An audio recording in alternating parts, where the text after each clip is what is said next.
60 సంవత్సరాల పోరాటం, వందలాది మంది విద్యార్థుల ఉద్యమకారుల త్యాగాల ఫలితం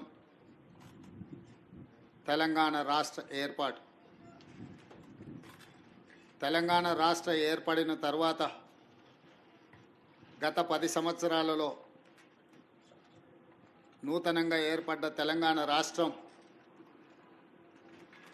సమాజంలో వచ్చిన మార్పు,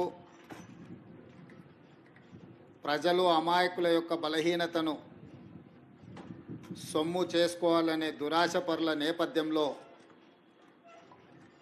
ఈరోజు ఈ కార్యక్రమం ఇక్కడ ఇంటిగ్రేటెడ్ కమాండ్ కంట్రోల్ సెంటర్లో తెలంగాణ రాష్ట్ర డీజీపీ రవి గుప్తా గారు, Telangana anti narcotics bureau chief Sandeep Sandilya గారు, సైబర్ క్రైమ్ అధికారులు, హైదరాబాద్, సైబరాబాద్, రాచకొండ కమిషనరేట్ల కమిషనర్లు, ఇతర పోలీస్ అధికారులు నూతనంగా ఏర్పడ్డ ప్రభుత్వం దృష్టికి వివిధ అంశాలను, నూతన సవాళ్లను ప్రభుత్వ దృష్టికి తీసుకురావడం జరిగింది. పోలీస్ వ్యవస్థలో పోలీస్ విభాగమే కాకుండా CBCID, vigilance and enforcement, anti corruption bureau, grey hands, octopus, ఇలా వివిధ రకాల, హైదరాబాద్కు వస్తే టాస్క్ ఫోర్స్, సైబరాబాద్ అండ్ రాచకొండకు వచ్చినప్పుడు ఎస్ఓటి, ఇలాంటి వివిధ పోలీసులలో, పోలీస్ డిపార్ట్మెంట్లో వివిధ విభాగాలను ఏర్పాటు చేసి సమస్యలను ఎదుర్కోవడానికి, సమర్థవంతమైన నేరాలను నిర్మూలించే వ్యవస్థను మన పోలీస్ వ్యవస్థ ఏర్పాటు చేసుకోవడం జరిగింది. ఇప్పుడు ప్రపంచం ఆధునిక యుగం వైపు పరిగెడుతుంది.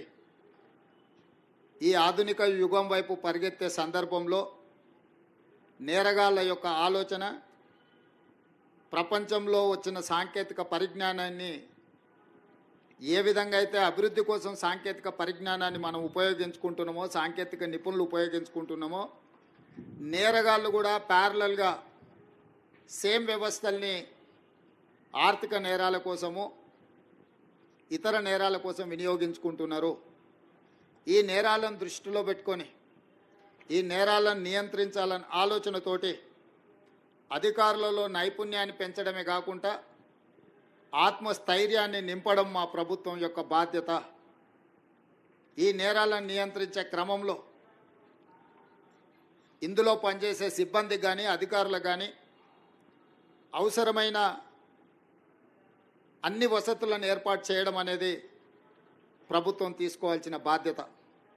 అందుకే ఈరోజు సైబర్ క్రైమ్స్కి కావాల్సిన వాహనాలే కాకుండా ఇతర ఏర్పాట్లు, అధికారుల కేటాయింపు, అదేవిధంగా తెలంగాణ యాంటీ నార్కటిక్స్ బ్యూరోకి సంబంధించిన అధికారుల నియామకం, అవసరమైన అన్ని వసతులను ఏర్పాటు చేయడం బాధ్యతగా గుర్తించి మా ప్రభుత్వం ఈరోజు నిధులు విడుదల చేయడమే కాకుండా సిబ్బందిని కూడా మంజూరు చేసినాము.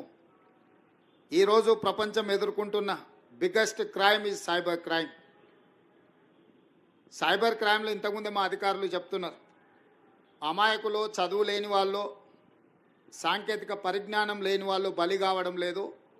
బాగా చదువుకున్న వాళ్ళు, సాంకేతిక పరిజ్ఞానం ఉన్నవాళ్ళు, ఆర్థికంగా ఎదురైన వాళ్ళు అమాయకత్వంతోనో దురాశతోనో వాళ్ళు ఉచ్చులో పడుతున్నారు.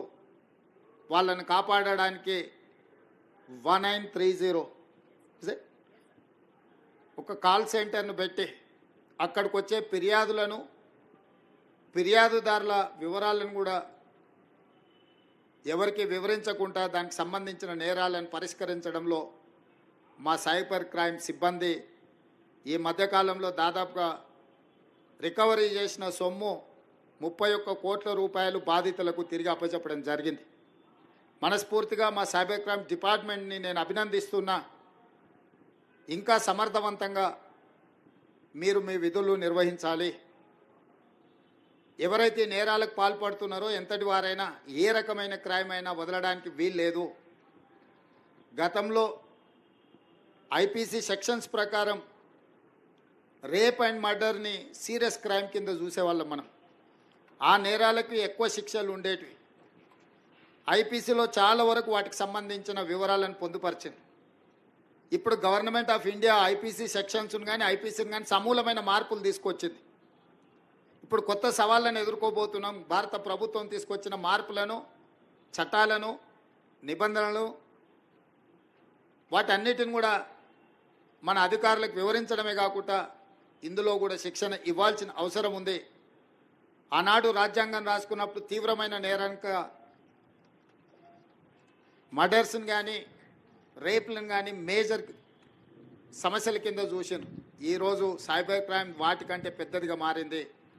డ్రగ్స్ మహమ్మారి, హత్య జరిగితే ఒకే వ్యక్తి చచ్చిపోవచ్చు, కానీ డ్రగ్స్ బానిసలైతే కుటుంబాలు, వ్యవస్థనే బలహీనతమైపోయి తెలంగాణ అంటే ఉద్యమాలకు వేదిక, పోరాటాలకు స్ఫూర్తి, పౌరుషానికి మారుపేరు. ఈ ప్రాంతంలో ప్రజా సమస్యల మీద, సామాజిక అసమానతల మీద పోరాటాలు చేసిన ప్రాంతం ఇది. దురదృష్టవశాత్తు గత 10 సంవత్సరాల నిర్లక్ష్యం వల్ల ఈరోజు గల్లీ గల్లీలో గంజాయి దొరికే పరిస్థితి వచ్చింది. ఇవాళ ఎక్కడ చూసినా కాలేజీలలో లేదా ఇతర ప్రాంతాలలో డ్రగ్స్ అనేది విచ్చలవిడిగా ఈరోజు అమ్మే పరిస్థితి వచ్చింది. వీటిని నియంత్రించడానికి సంపూర్ణంగా మా అధికారులకు అధికారం ఇచ్చినాం. అదేవిధంగా సిబ్బందిని కేటాయించినాం. వాళ్ళకు స్ఫూర్తి కలిగే విధంగా మా ప్రభుత్వం వాళ్ళకు అండగా నిలబడుతుంది. ఈరోజు శ్రీమంతులో లేకపోతే కొద్దిమంది వ్యక్తులు బలి కావడం లేదు. మధ్యతరగతి వాళ్ళు, పేదవాళ్ళ పిల్లలు కూడా ఈరోజు గంజాయికి బానిసలై గంజాయి మత్తులో నేరాలు జరుగుతున్నాయి. ఈ మధ్యకాలంలో చిన్నపిల్లల మీద జరుగుతున్న దాడులు, దాని వెనకాల కారణాలు చూస్తే ప్రధానంగా గంజాయి లాంటి మాదక ద్రవ్యాలు వాడిన వాళ్ళే ఈ నేరాలకు పాల్పడుతున్నారు. ఈరోజు ఈ నేరాలను నియంత్రించాలి. మళ్ళీ తెలంగాణలో ఉద్యమ స్ఫూర్తిని నింపాలి. తెలంగాణ అంటే సమస్యల మీద పోరాటం చేసే గడ్డ. తెలంగాణ ప్రాంత యువకులు దేనికి బానిసలు గారు, సమస్యల మీద పోరాటం చేసే సమర్థులు. తెలంగాణలో ఉన్న యూనివర్సిటీలు, విద్యాలయాలు సమస్యల పరిష్కారం కోసం, సామాజిక అసమానతల తొలగింపు కోసం పనిచేసే విధంగా వీటిని తీర్చిదిద్దాలి అని చెప్పి మా ప్రభుత్వం నిర్ణయించుకున్నది. అందుకే ఈరోజు సైబర్ క్రైమ్ అధికారులకు, తెలంగాణ యాంటీ నార్కోటిక్స్ బ్యూరోకి సంబంధించిన అధికారులకు నేను సూచన చేస్తున్నా. ఈ నేరాలను సమర్థవంతంగా నియంత్రించండి. ఇందులో సమర్థత ప్రదర్శించిన వాళ్లకు మీకు ప్రమోషన్స్ ఇచ్చే బాధ్యత మా ప్రభుత్వం తీసుకుంటుంది. గతంలో అంతర్జాతీయ తీవ్రవాదులను, టెర్రరిస్టులను పట్టుకుంటే అందులో కీలక పాత్ర పోషించిన అధికారులకు పదవి ఉన్నతి కల్పించేవాళ్ళు. ఈరోజు ఈ వేదిక మీద నుంచి మా అధికారులకు, ముఖ్యంగా మా డీజీపీ గారికి నేను ఆదేశాలు ఇస్తున్నా. సైబర్ క్రైమ్లో నైపుణ్యం ప్రదర్శించి నేరగాళ్లను పట్టుకున్న వాళ్లకు, అదేవిధంగా తెలంగాణ యాంటీ నార్కోటిక్స్ బ్యూరోలో పనిచేసిన అధికారులు డ్రగ్స్ రాకెట్ను పట్టుకున్న, గంజాయి రాకెట్లను పట్టుకున్న, పెద్ద పెద్ద వాటిని వాళ్ళు పట్టుకున్నప్పుడు వాళ్లకు నగదు బహుమతితో పాటు పదవి ఉన్నతి కూడా కల్పించడానికి అవసరమైన విధి విధానాలను మీరు తయారు చేయండి. ప్రభుత్వం శాసనసభలోనే చర్చ చేసి దీనికి సంబంధించిన చట్టాన్ని చేద్దాం. ఈరోజు మనం ఎదుర్కొంటున్న అత్యంత తీవ్రమైన సమస్య, మన సమాజాన్ని పట్టి పీడిస్తున్న సమస్య డ్రగ్స్, సైబర్ క్రైమ్. ఈ రెండింటి పట్ల ఈ నేరాలను నియంత్రించడానికి తెలంగాణ రాష్ట్ర ప్రభుత్వం నిరంతరం పనిచేస్తుంది. వీటిని నియంత్రించే క్రమంలో ఏ అధికారులైతే సమర్థవంతంగా పనిచేస్తారో ఆ అధికారులను ప్రోత్సహించి వెన్నుదట్టే బాధ్యత మా ప్రభుత్వం తీసుకుంటుంది. సమర్థవంతమైన అధికారులకు పదవి ఉన్నతి ఇచ్చే బాధ్యత కూడా మా ప్రభుత్వం తీసుకుంటుంది. ఈ కార్యక్రమాన్ని ఏర్పాటు చేసిన మా అధికారులందరినీ, ఈ కార్యక్రమానికి హాజరైన మా మీడియా మిత్రులందరికీ కూడా మనస్ఫూర్తిగా అభినందనలు తెలియజేస్తున్నా. మా మీడియా మిత్రులకు ఒకటే విజ్ఞప్తి, రాజకీయ వివాదాల మీద మీరు పెడుతున్నంత దృష్టి మీ టీవీలలో మీ పేపర్లలో సమాజాన్ని పట్టి పీడిస్తున్న సమస్యల మీద పెట్టాల్సినంత ఫోకస్ పెట్టలేరేమో నాకు అనిపిస్తుంది. దయచేసి సైబర్ నేరగాళ్లను పట్టుకునే విషయంలో కానీ లేకపోతే డ్రగ్స్ మహమ్మారిని నియంత్రించే విషయంలో మా పోలీసులు చేపడుతున్న చర్యలకు మీ వైపు నుంచి కూడా సంపూర్ణంగా సహకారం ఉండాలి. మీరు ఈ తెలంగాణలో భాగస్వాములు, ఈ తెలంగాణ రాష్ట్ర సాధనలో మీడియా మిత్రులు అంతంత క్రియాశీలక పాత్ర పోషించారు. ఈరోజు మా అధికారులు చేపడుతున్న కార్యక్రమాలను మీరు పెద్ద ఎత్తున ప్రజలకు వివరించాలి. మొన్న మెగాస్టార్ చిరంజీవి గారు డ్రగ్స్ నియంత్రణలో తన వంతుగా ముందుకొచ్చి వారొక వీడియోని అద్భుతంగా తయారు చేసి మా డిపార్ట్మెంట్కి ఇచ్చిండ్రు. చిరంజీవి గారు లాంటి వాళ్ళు ముందుకొచ్చి తెలంగాణ ఈ దేశంలో ఉన్న యువత డ్రగ్స్ మహమ్మారిన పడితే జరగబోయే నష్టాన్ని వారే ముందుకొచ్చి ఒక అవేర్నెస్ ప్రోగ్రాంలో వారు భాగస్వాములు అయినందుకు, ఆ విజువల్స్ మా కోసం ఇచ్చినందుకు చిరంజీవి గారిని మనస్ఫూర్తిగా నేను అభినందిస్తున్నా. సినిమా ఇండస్ట్రీలో ఉండే ప్రముఖులకు కూడా నా సూచన, మీ కొత్త సినిమాలు రిలీజ్ అయినప్పుడు టికెట్ ధరలు పెంచుకోవడానికి జీవోల కోసం ప్రభుత్వాల దగ్గరకు వస్తున్నారు, కానీ సామాజిక సమస్య అయిన సైబర్ క్రైమ్ డ్రగ్స్ నియంత్రణలో మీరు మీ సామాజిక బాధ్యతను నెరవేర్చడం లేదు అని మా ప్రభుత్వం భావిస్తుంది. నేను మా అధికారులకు సూచన చేస్తున్నా, రేపు ఎవరైనా కొత్త సినిమా రిలీజ్ అవుతుంది, సినిమా ధరలు పెంచాలి అని ప్రభుత్వం దగ్గరికి అప్లికేషన్ వస్తే వాళ్ళు డ్రగ్స్ నియంత్రణ సైబర్ క్రైమ్ నియంత్రణలో ఒక అద్భుతమైన వీడియో ఫుటేజ్ను ఆ సినిమాలో ఏ స్టార్స్ ఉన్నారో అదే స్టార్స్తో వాళ్ళు ఒక ప్రోగ్రాం మనకు చేసి ఇవ్వాలి. అది ప్రీ కండిషన్. నేను స్పష్టంగా మా అధికారులకు ఆదేశిస్తున్నాను, ఎంత పెద్దవాళ్ళు ఎవరు వచ్చి మనల్ని రిక్వెస్ట్ చేసినా వాళ్ళు సైబర్ క్రైమ్కు సంబంధించి డ్రగ్స్ నియంత్రణకు సంబంధించి ఆ సినిమాలో నటించిన తారాగణం, ఆ సినిమా ప్రొడ్యూసర్స్ 1.5-2 minutes నిడివిగల ఈ సమాజాన్ని పట్టి పీడిస్తున్న వీటికి వ్యతిరేకంగా వాళ్ళు మనకు వీడియో విజువల్స్ తీసుకొచ్చి ఇస్తేనే వాళ్ళకి ఏమైనా వెసులుబాటు సౌలభ్యాలు ఇవ్వాలి. ఎందుకంటే సమాజం నుంచి ఎంతో వాళ్ళు తీసుకుంటున్నారు, సమాజానికి వాళ్ళు కొంతైనా ఇవ్వాలి, అది వాళ్ళ బాధ్యత. అట్లా కాకుండా మేము 100 కోట్లు పెట్టుబడి పెట్టినాం మా సినిమాకు, మేము టికెట్లు పెంచుకొని మేము సంపాదించుకుంటామన్న ఆలోచన ఏదైతుందో మంచిదే, మీ వ్యాపారం మంచిదే, కానీ సామాజిక బాధ్యత డ్రగ్స్ నియంత్రించకపోతే, ఈ సైబర్ క్రైమ్లో నియంత్రించకపోతే ఈ సమాజమే నిర్వీర్యం అవుతుంది.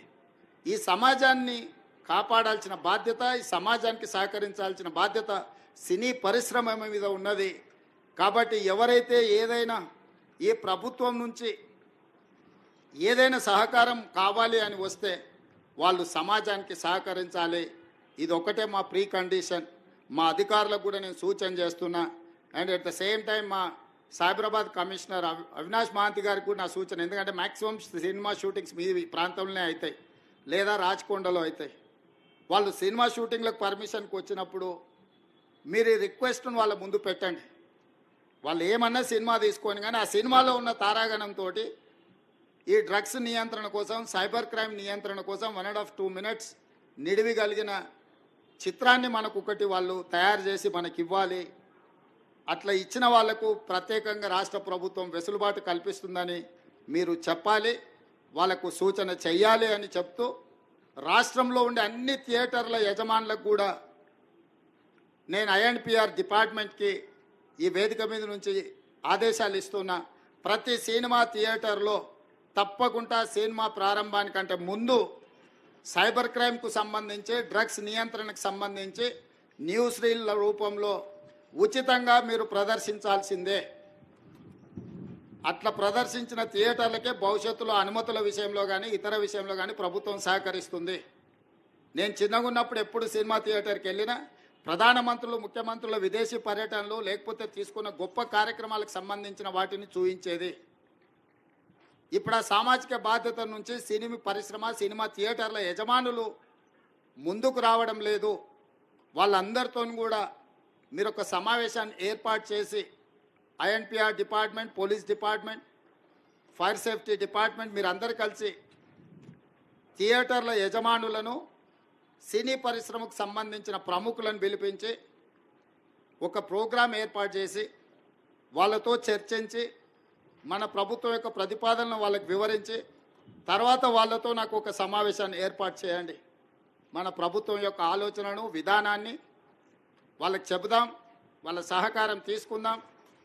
వాళ్ళతో పాటు మా మీడియా మిత్రులకు కూడా మీరు కూడా అప్పుడప్పుడు మీ టీవీలల్లా, మీ పేపర్లల్లా సోషల్ రెస్పాన్సిబిలిటీ కింద ఎట్లయితే కార్పొరేట్ కంపెనీలు సిఎస్ఆర్ ఫండ్స్ అభివృద్ధి కోసం ఇస్తుండ్రో, సోషల్ రెస్పాన్సిబిలిటీ కింద మా టీవీ ఛానల్ మిత్రులను కూడా అప్పుడప్పుడు ఉచితంగా ఈ యాడ్స్ను మీరు ప్రదర్శించండి.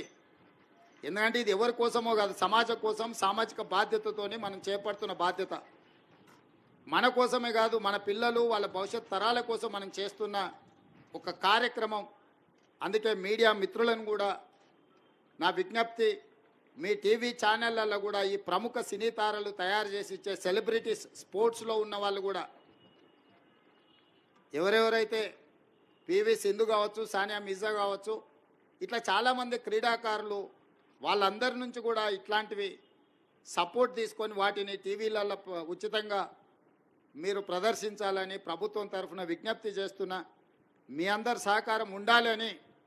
ఈ రాష్ట్రం సైబర్ క్రైమ్ కానీ, డ్రగ్స్ కానీ ఈ రాష్ట్రంలో కాలు పెట్టాలంటే భయపడాలి. వెన్నులో చలి జ్వరం రావాలి. తెలంగాణ రాష్ట్రంలో కాలు పెట్టాలి అని అంటే ఇక్కడ కాలు పెడితే తిరిగి మళ్ళీ పోలేము అనే భయం వాళ్ళలో ఉండాలి. భయం కల్పించాల్సిన బాధ్యత మా పోలీస్ అధికారులదే. మా వాళ్ళు ఫ్రెండ్లీ పోలీసింగ్ అని అంటుంటారు. నేను కూడా ఒప్పుకుంటా, ఫ్రెండ్లీ పోలీసింగ్ ఎవరికి? బాధితులతోని ఫ్రెండ్లీగా ఉండండి, నేరగాళ్లతోని కాదు. ఫ్రెండ్లీ పోలీసింగ్ అనేది బాధితులు బాధతో పోలీస్ స్టేషన్కు ఫిర్యాదు చేసుకోవడానికి వచ్చినప్పుడు వాళ్లకు కొంత నమ్మకం కలిగించి వాళ్ళు ఏ సమస్య మీద వచ్చిందో కూర్చోబెట్టి మాట్లాడి, బాధితులతో మాత్రమే ఫ్రెండ్లీ పోలీసింగ్ ఉండాలి. ఫ్రెండ్లీ పోలీసింగ్ అనే నెపంతో నేరగాళ్లతో కూడా మనం ఫ్రెండ్లీగా ఉండడం మొదలు పెడితే డిపార్ట్మెంట్ మీద ఉన్న నమ్మకం, విశ్వాసం సలగిల్లుతుంది. కాబట్టి ఫ్రెండ్లీ పోలీసింగ్లో కూడా మీరు ఈ రెండింటికి మధ్యలో ఉన్న వ్యత్యాసాన్ని గుర్తించి అధికారులు కూడా ముందుకు వెళ్ళాలి అని సూచన చేస్తూ మీ అందరి దగ్గర సెలవు తీసుకుంటున్నా. ధన్యవాదాలు మిత్రులారా. ధన్యవాదాలు సార్. ఇప్పుడు సైబర్ సెక్యూరిటీ బ్యూరో మరియు టీ న్యాప్ తరఫు నుంచి గౌరవనీయ ముఖ్యమంత్రి గారికి జ్ఞాపిక బహుకరణ. అనేక ధన్యవాదాలు సార్. ఈరోజు ప్రభుత్వం యొక్క లక్ష్యాలని సుస్పష్టంగా మీరు అందరికీ తెలియజేశారు. సిఎస్ఆర్ మాదిరిగా ఎంఎస్ఆర్, మీడియా సోషల్ రెస్పాన్సిబిలిటీ అనే కొత్త